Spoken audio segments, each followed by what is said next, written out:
Amerikaning nopozliq matbuotlaridan biri bo'lgan Iqtisodshunos jurnalining bu haftalik muqovasi Uyg'urlarga bag'ishlandi.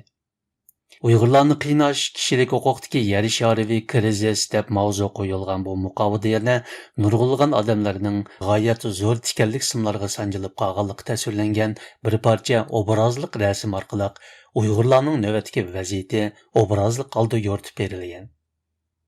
Iqtisodshunos jurnalining bu sonida yana tadqiqotchi Adrian Zennis ta'minlagan sonliq ma'lumotlar asosida Uyg'urlarga qilinayotgan ziyonkashlik, insoniyatga qarshi jinoyat mavzuliq bir parcha maqolama e'lon qilingan bo'lib, Adrian Zennis bu haqda Twitterda mundaq degan. Men iqtisodshunosga ta'minlagan yangi sonliq ma'lumotlardan qaraganda, ota-onasi har ikkilisi lagerga tutilgan bolalar yetim yesirlar maktablariga yoki yotoqliq maktablarga o'rinlashtirilgan. Şinjan'da 2017 ve 2019 yılları arasında bundaq maktablarga 380 ming yangi o'quvchi qabul qilingan.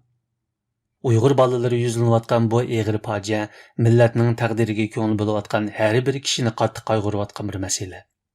Uyg'ur bolalarining fojiasi orqali butkul bir millat yo'liqayotgan xavfning Amerikadagi nopozliq matbuot tarafidan kun tartibga elib kelinishi kuchlik olqishga erishdi. Uyg'urlarga beg'ishlangan bu muqova Twitter qatorliq ijtimoiy taratqularda nurg'un qitim ham bahrlandi.